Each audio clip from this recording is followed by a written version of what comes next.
Hi there sports fans and welcome to This Week in F1. Getting to it quickly. Gasly to Aston Martin? Is this really what poor Pierre Gasly's career has come to? A genuinely quick racer who fluffed his big shot at the colourful Cows A team and is obviously too good for the Red Bull B-boys over at AlphaTauri. But where else can he go? If you believe the reports raining from the sky like water from a leaking pipe, everywhere, he can go everywhere. Gasly has reportedly already had a talk with Helmut the mouth of the South Marco about his future, and Red Bull and Ferrari have already confirmed their drivers for 2023, as have Mercedes and the Papayas, unless of course McLaren do actually pull the trigger and sack Danny Ricciardo. Alpine seem in love with Ocon and Alonso and have Piastri hiding up their sleeve as well. So the only move available seems a lateral one for Gasly, but he has to leave the less colourful Cow B team, according to former F1 ace Johnny Herbert anyway. Herbert said, "I think he's got to do what Ricciardo did, break away. The most logical move according to Herbert is Aston Martin. I think he should be straight there already, making inquiries for exactly what they want to do and say, yeah, I'm ready and I'm willing to come on board." Johnny Herbert was talking to the F1 Nation podcast, and he also said that he thought Seb Vettel should re-sign at Aston Martin and Lance Stroll should be sacked. Stroll, of course, not yet having gotten going in 2022 really. Herbert said, "I think Lawrence has got to go, son. I've given you a chance, it isn't quite working out, and I've got to do what's right for the team." So not only does Johnny Herbert feel Gasly should join a team that is slower, if anything, than his current team, he also thinks that Lance's dad will sack Daddy's cash.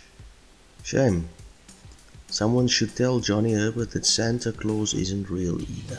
Christian Horner tells Mercedes to stop moaning. Let that sink in.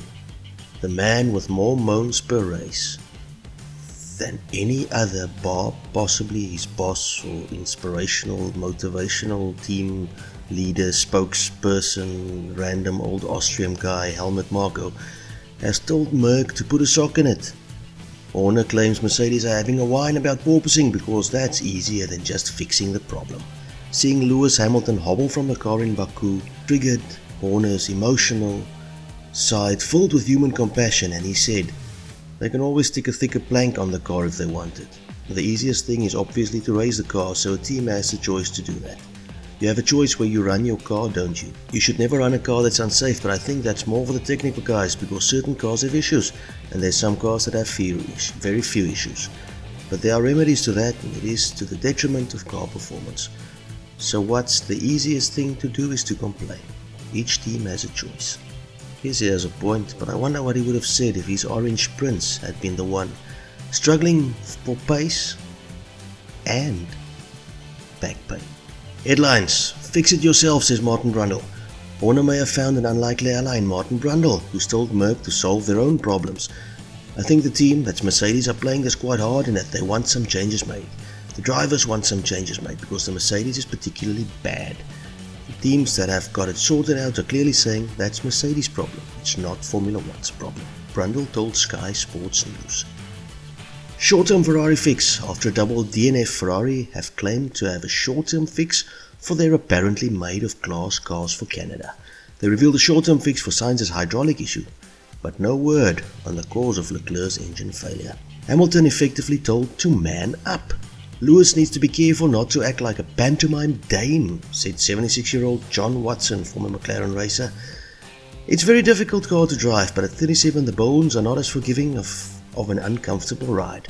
Lewis maybe needs to recalibrate and spend less time in the air, more in the gym. Ouchie, ouchie, Mr. Watson. Leave Ricciardo alone. Speaking on Ricciardo's future at McLaren, Andreas Seidel said, "I think we all put a bit too much focus on this broken record at the moment. Daniel is very experienced, he's working hard together with the team in order to deliver results similar to Lando. So it's actually within the team, it's not as big a topic as it's made at the moment." Thought for the week. Live a life of love, just as Christ loved us and gave himself up for us as a fragrant offering and sacrifice to God. Nothing Jesus did was for himself. It was all for the better good of man and to glorify his Father. There's a lesson to be learned there. The memes are coming. Hope you enjoy them and hope that Canada's Wall of Champions don't claim one this season. Hope that there's a great race this time round. And I hope my papayas show some pace and the Ferraris actually finish the race. Wow. Watch this space. And I'm done. I'm not a poet. But I had 3 in a row there. God bless. Goodbye.